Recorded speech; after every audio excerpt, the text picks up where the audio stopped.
bonsoir chez vous les amis, en Afrique, en Asie, en Amérique, en Europe et partout dans le monde. Je vous souhaite le bonjour, le bonsoir et j'espère que vous allez tous bien.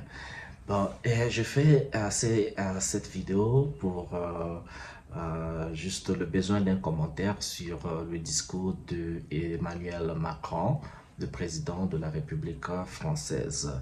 Et son discours a été un peu plus centré sur la situation, la guerre entre la Russie et l'Ukraine, mais je pense en particulièrement sur la réponse ou l'attitude aujourd'hui des États-Unis avec le président américain Donald Trump. J'ai écouté le discours, d'ailleurs je vous ferai écouter également pour ceux qui l'ont raté, vous allez écouter sur cette chaîne. Euh, Ça me fait un peu titiller, pourquoi? Parce que il y a plein de mots qui se disent contre Vladimir Poutine. Vous savez, je ne suis pas en train de, je suis pas partisan pro-Poutine ou pro-Amérique ou pro qui que ce soit. Moi, je suis congolais, je suis africain, je suis pro-africain. Je suis panafricaniste. Pour moi, ça se définit par le besoin de l'indépendance, la souveraineté du continent africain et que le continent africain se développe et que ses populations atteignent un niveau de bien-être sans complexe. Donc, on a besoin de bonnes écoles, voilà, d'un standard de vie, bon accès à la bonne nourriture bio, accès à l'eau potable, les hôpitaux, tout ce qui va avec, en fait, tout ce qu'on peut trouver dans un pays dit développé, quoi, ou industrialisé. On veut juste l'industrialisation de l'Afrique. C'est aussi simple que ça, c'est pas si compliqué. Et pour l'instant, il y a des efforts qui sont faits dans plein de pays d'Afrique, mais je pense qu'il y a encore beaucoup de travail à faire et nous sommes sur la voie de le faire. Et donc, je ne suis pas, si je dis quelque chose sur Poutine, je ne suis pas faux pro-Poutine ou pro qui que ce soit, je suis pro-justice, ok? Si quelqu'un fait quelqu'un de bien, on va apprécier. Si c'est pas ça, on ne sera pas là pour l'hypocrisie. Mais pour l'instant, le discours de Emmanuel Macron, ça nous fait démontrer en fait de l'hypocrisie, pas seulement des leaders français, mais aussi des leaders occidentaux, hein, européens en particulier aujourd'hui. Bon, Donald Trump, il a fait déjouer, il a rejoué les cartes. Il a rejoué les cartes et il fait trembler une certaine élite, il fait trembler les gens qui avaient un certain agenda par rapport à cette guerre entre la Russie et l'Ukraine. Alors, qu'est-ce qui s'est passé? Vous avez tous vu ce débat débâcle entre la conversation qui était tendue là entre le président américain Donald Trump, le président ukrainien Zelensky, et à côté il y avait le vice-président américain J.D. Vance.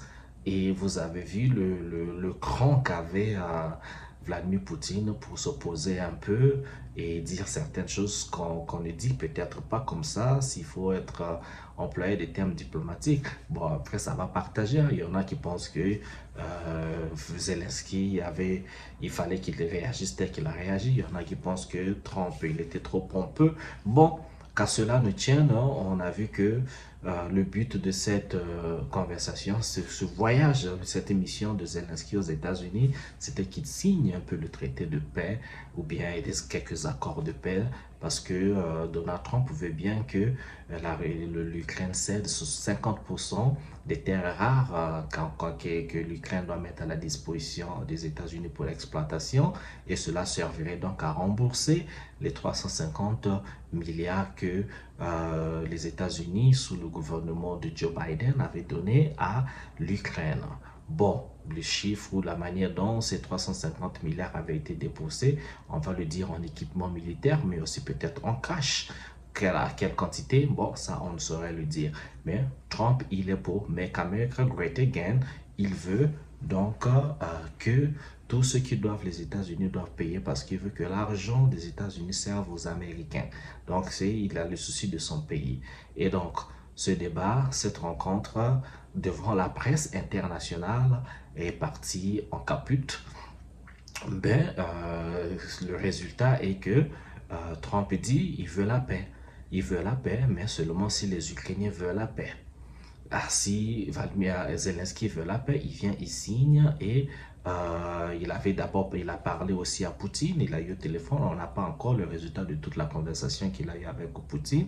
On pense que Poutine est prêt pour les négociations et il pensait que Zelensky était prêt pour les négociations, mais apparemment il ne l'est pas. Bon, aux dernières nouvelles, on a aujourd'hui, je pense qu'il y a eu une lettre que Zelensky a envoyée à Donald Trump pour donc reprendre le chemin de la table des négociations afin de pouvoir arrêter la guerre. Arrêter la guerre est une bonne chose et pourtant, sur les termes, peut-être les clauses ou la manière des clauses qui seront assignées, c'est là peut-être qu'il se posera problème. Bon, on reviendra sur ça dans ces détails dans une autre vidéo, mais pour l'instant, c'était juste un aperçu et on repart sur le discours d'Emmanuel Macron. Alors, vous avez vu que l'attitude des Européens en train de changer vis-à-vis de leurs parrains, les États-Unis, et leurs parrains, les États-Unis aussi changent leur attitude. Donc, Trump veut la paix, mais les Européens, par contre, ils sont très réticents, ils veulent un peu continuer la guerre. Vous avez entendu le Premier ministre anglais, là, j'ai oublié son nom, comment il s'appelle déjà, j'ai oublié son nom, cherchez sur Google les gars.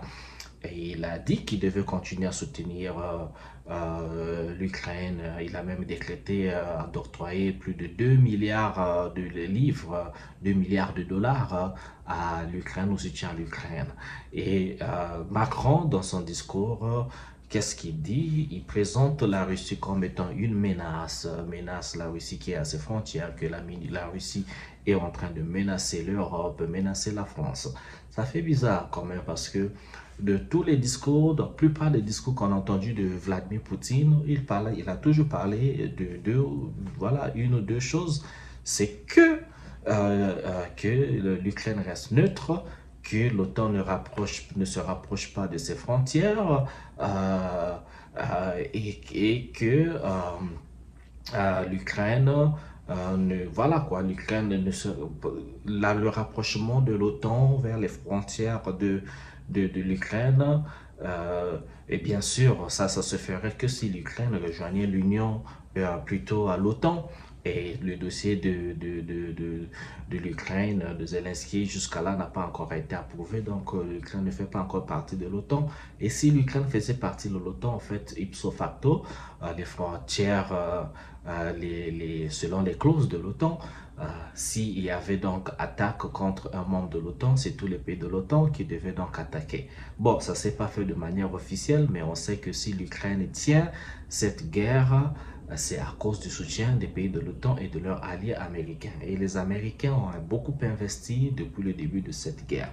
Alors, qu'est-ce qui est l'attitude de Macron? Ça m'étonne quand même parce que Macron, c'est un jeune président français qui est arrivé, qui a donné beaucoup d'espoir aux gens. Et même au début de la guerre, en fait, on l'a vu partir en Russie, rencontrer Vladimir Poutine pour peut-être essayer de négocier. Vous avez vu comment il a été accueilli avec cette longue table qui le séparait de Poutine.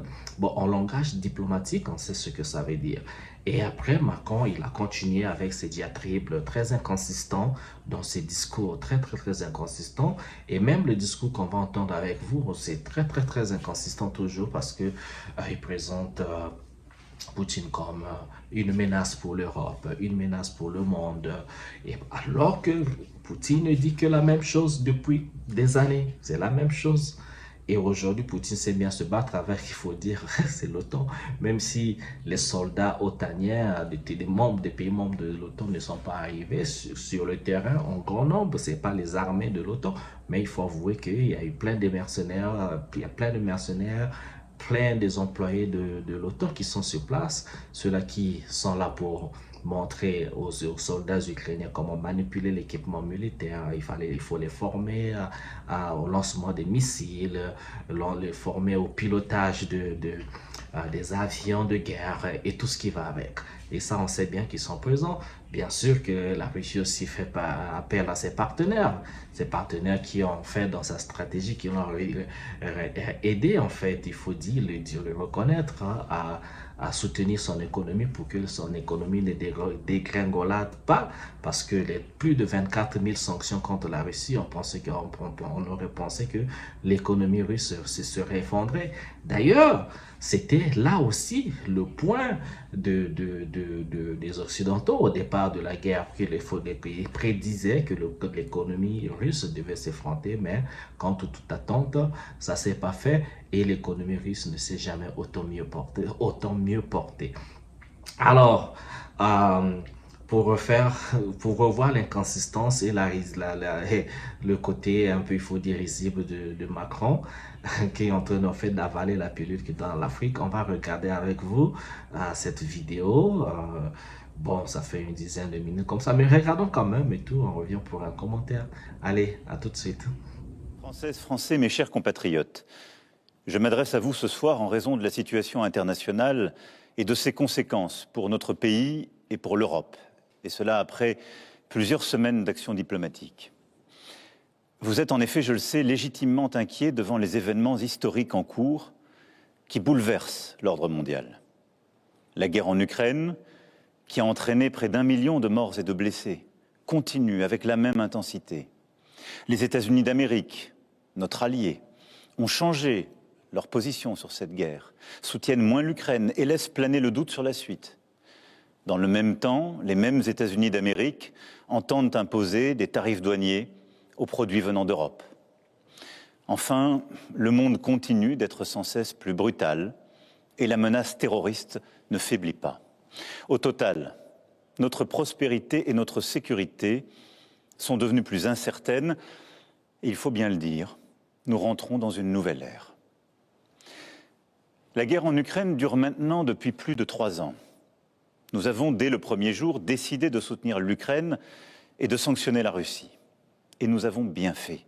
Car c'est non seulement le peuple ukrainien qui lutte avec courage pour sa liberté, mais c'est aussi notre sécurité qui est menacée.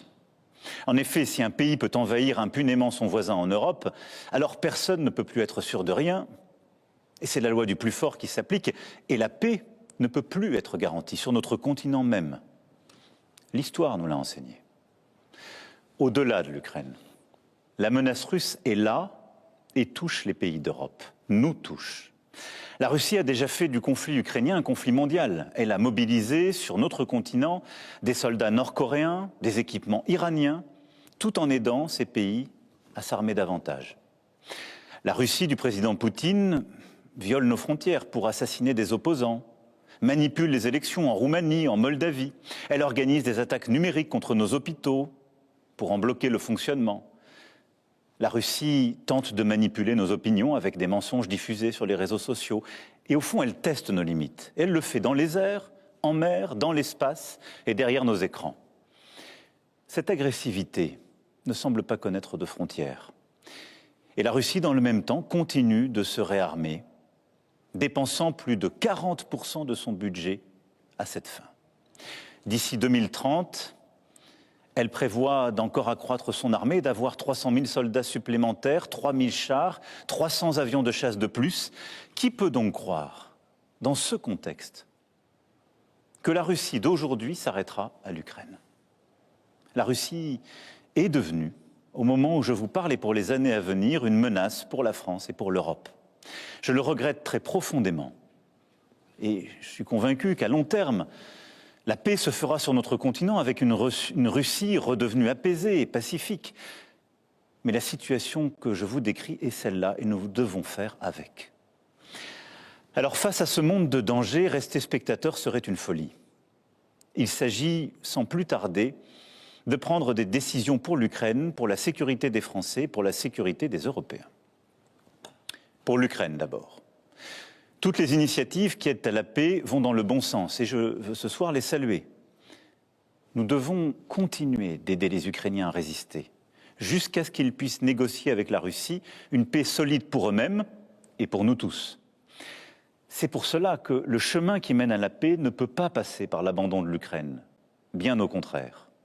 La paix ne peut pas être conclue à n'importe quel prix et sous le diktat russe. La paix ne peut pas être la capitulation de l'Ukraine. Elle ne peut pas être son effondrement. Elle ne peut pas davantage se traduire par un cessez-le-feu qui serait trop fragile. Et pourquoi? Parce que là aussi, nous avons l'expérience du passé. Nous ne pouvons pas oublier que la Russie a commencé d'envahir l'Ukraine dès 2014 et que nous avons alors négocié un cessez-le-feu à Minsk. Et la même Russie n'a pas respecté ce cessez-le-feu. Et nous n'avons pas été capables de maintenir les équilibres, faute de garanties solides. Aujourd'hui, on ne peut plus croire la Russie sur parole. L'Ukraine a droit à la paix et la sécurité pour elle-même, et c'est notre intérêt, et c'est l'intérêt de la sécurité du continent européen. C'est en ce sens que nous travaillons avec nos amis britanniques, allemands et plusieurs autres pays européens. C'est pourquoi vous m'avez vu ces dernières semaines rassembler plusieurs d'entre eux à Paris, aller les retrouver il y a quelques jours à Londres pour consolider les engagements qui sont nécessaires à l'Ukraine. Une fois la paix signée, pour que l'Ukraine ne soit pas à nouveau envahie par la Russie, il nous faut le préparer. Cela passera à coup sûr par un soutien à l'armée ukrainienne dans la durée. Cela passera aussi peut-être par le déploiement de forces européennes. Celles-ci n'iraient pas se battre aujourd'hui. Elle n'irait pas se battre sur la ligne de front, mais elle serait là, au contraire, une fois la paix signée, pour en garantir le plein respect. Dès la semaine prochaine, nous réunirons à Paris les chefs d'état-major des pays qui souhaitent prendre leurs responsabilités à cet égard.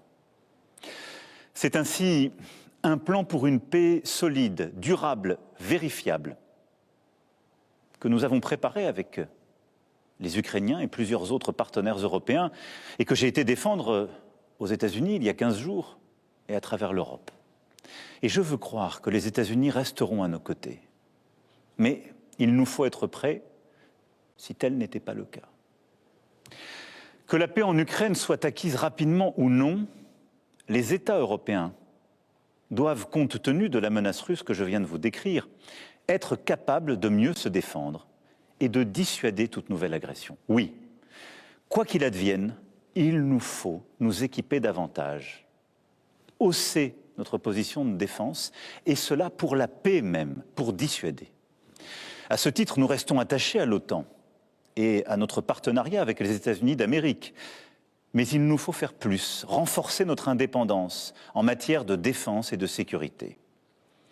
L'avenir de l'Europe n'a pas à être tranché à Washington ou à Moscou. Et oui, la menace revient à l'Est. Et l'innocence, en quelque sorte, des 30 dernières années, depuis la chute du mur de Berlin, est désormais révolue. À Bruxelles demain, lors du Conseil extraordinaire qui réunira les 27 chefs d'État et de gouvernement avec la Commission et le président du Conseil, nous franchirons des pas décisifs.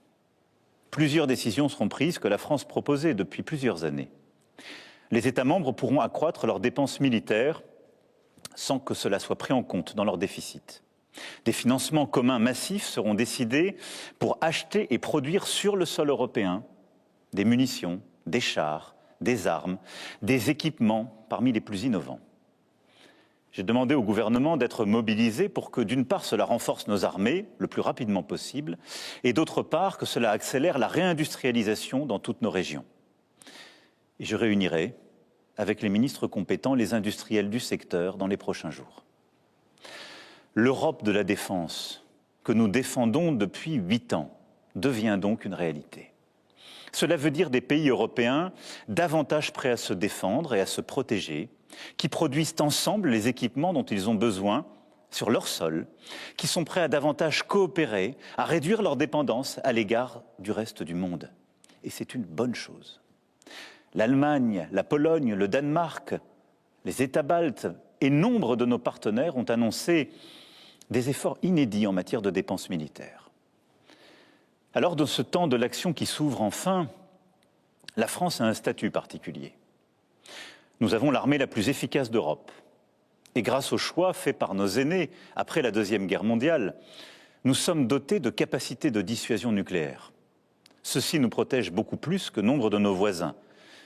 Et de plus, nous n'avons pas attendu l'invasion de l'Ukraine pour faire le constat d'un monde inquiétant. Et à travers les 2 lois de programmation militaire que j'ai décidées et que les parlements successifs ont votées, nous aurons doublé le budget de nos armées en presque 10 ans. Mais compte tenu de l'évolution des menaces, de cette accélération que je viens de décrire, nous aurons à faire de nouveaux choix budgétaires et des investissements supplémentaires qui sont désormais devenus indispensables. J'ai demandé au gouvernement d'y travailler le plus vite possible. Ce seront de nouveaux investissements qui exigent de mobiliser des financements privés, mais aussi des financements publics, sans que les impôts ne soient augmentés. Pour cela, il faudra des réformes, des choix, du courage. Notre dissuasion nucléaire nous protège. Elle est complète, souveraine, française de bout en bout. Elle a, depuis 1964, de manière explicite, toujours joué un rôle dans la préservation de la paix et de la sécurité en Europe. Mais répondant à l'appel historique du futur chancelier allemand, j'ai décidé d'ouvrir le débat stratégique sur la protection par notre dissuasion de nos alliés du continent européen. Quoi qu'il arrive, la décision a toujours été et restera entre les mains du président de la République, chef des armées. Maîtriser notre destin, devenir plus indépendant, nous devons y œuvrer au plan militaire, mais aussi au plan économique. Oui, l'indépendance économique, technologique, industrielle et financière sont des nécessités. Nous devons aussi nous préparer à ce que les États-Unis décident de tarifs douaniers sur les marchandises européennes, comme ils viennent de le confirmer à l'encontre du Canada et du Mexique. Cette décision incompréhensible, tant pour l'économie américaine que pour la nôtre, aura des conséquences sur certaines de nos filières. Elle accroît la difficulté du moment, mais elle ne restera pas sans réponse de notre part. Alors, tout en préparant la riposte, avec nos collègues européens, nous continuerons, comme je l'ai fait voilà 15 jours, à tout tenter pour convaincre que cette décision nous ferait du mal à tous. Et j'espère, oui, convaincre et en dissuader le président des États-Unis d'Amérique. Au total, le moment exige des décisions sans précédent depuis bien des décennies. Sur notre agriculture, notre recherche, notre industrie, sur toutes nos politiques publiques, nous ne pouvons pas avoir les mêmes débats que naguère. C'est pourquoi j'ai demandé au Premier ministre et à son gouvernement, et j'invite toutes les forces politiques, économiques et syndicales du pays à leur côté, à faire des propositions à l'aune de ce nouveau contexte. Les solutions de demain ne pourront être les habitudes d'hier. Mes chers compatriotes, face à ces défis et ces changements irréversibles, il ne faut céder à aucun excès. Ni l'excès des va-t-en-guerre, ni l'excès des défaitistes. La France ne suivra qu'un cap, celui de la volonté pour la paix et la liberté, fidèle en cela à son histoire et à ses principes. Oui, c'est ce en quoi nous croyons pour notre sécurité, mais c'est ce en quoi nous croyons aussi pour défendre la démocratie, une certaine idée de la vérité, une certaine idée d'une recherche libre, du respect dans nos sociétés, une certaine idée de la liberté d'expression qui n'est pas le retour des discours de haine, au fond une certaine idée de l'humanisme. C'est cela ce que nous portons et qui se joue. Notre Europe possède la force économique, la puissance et les talents pour être à la hauteur de cette époque. Et que nous nous comparions aux États-Unis d'Amérique et a fortiori à la Russie, nous en avons les moyens. Nous devons donc agir en étant unis en Européens et déterminés à nous protéger. C'est pourquoi la patrie a besoin de vous, de votre engagement. Les décisions politiques, les équipements militaires, les budgets sont une chose, mais ils ne remplaceront jamais la force d'âme d'une nation. Notre génération ne touchera plus les dividendes de la paix. Il ne tient qu'à nous que nos enfants récoltent demain les dividendes de nos engagements. Alors nous ferons face, ensemble. Vive la République, vive la France.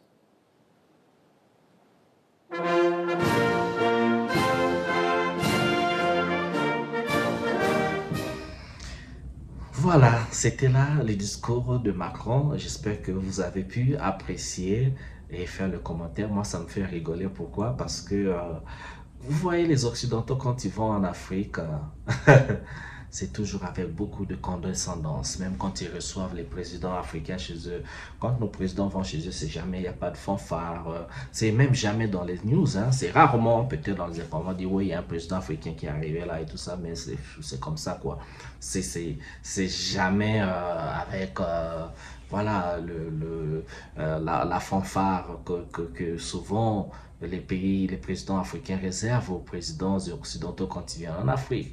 On sort nos mamans, nos tantes, nos papas, les jeunes pour danser, jouer au tam-tam, on fait le tipoï. Le tipoï, c'est emmener quelqu'un sur un siège construit en bois, on fait élever comme ça, bon, on peut porter comme un roi. Et il y a souvent tous les honneurs, en fait, on les reçoit avec tous les honneurs, mais vous verrez jamais à la télé un président africain reçu avec autant d'honneur. Et quand ils parlent aux présidents africains, c'est avec ce ton de condescendance signé là, c'est eux qui donnent des ordres, ils pensent qu'ils ne peuvent pas dealer avec nous d'égal à égal. Moi, ça me fait rigoler de voir que c'est l'Amérique en fait qui les parle. Ils sont confrontés à ça avec un peu plus puissant qu'eux. Et voilà, et comme je dis, ils sont en train d'avaler leur pilule qu'eux, ils donnent aux autres. Macron est de l'avaler la pilule, ça me fait rigoler. Et en plus, bon, c'est bizarre quand même parce que la Russie ne veut pas attaquer la France. La Russie n'a jamais dit de mauvaises choses sur la France. Et pourtant, c'est la France qui d'elle-même a retiré les entreprises françaises de la Russie.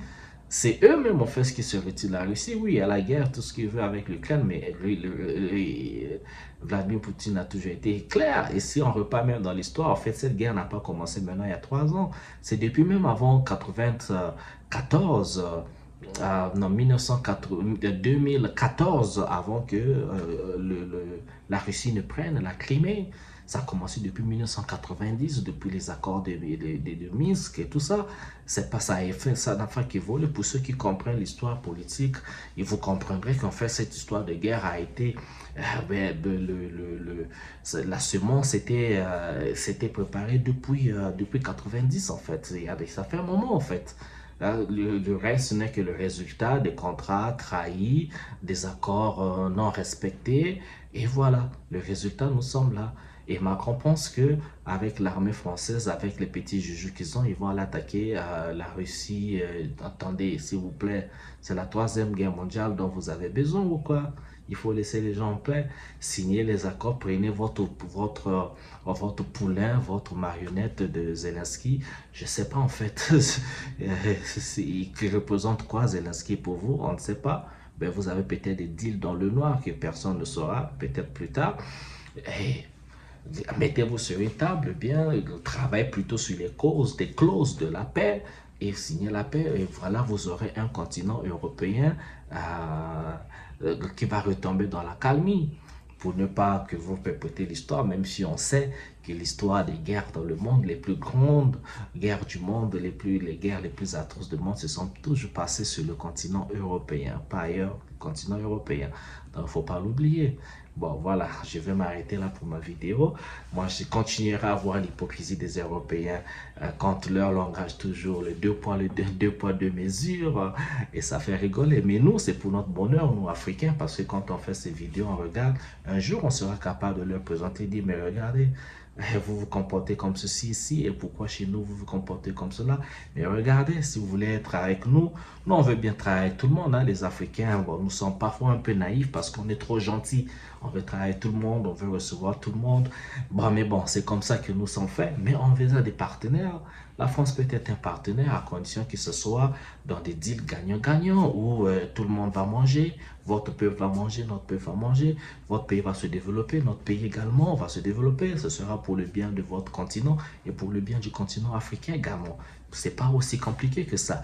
Mais comme ils trouvent que vous êtes des noirs, vous êtes des singes, vous êtes à la limite, quoi, vous n'êtes pas des humains.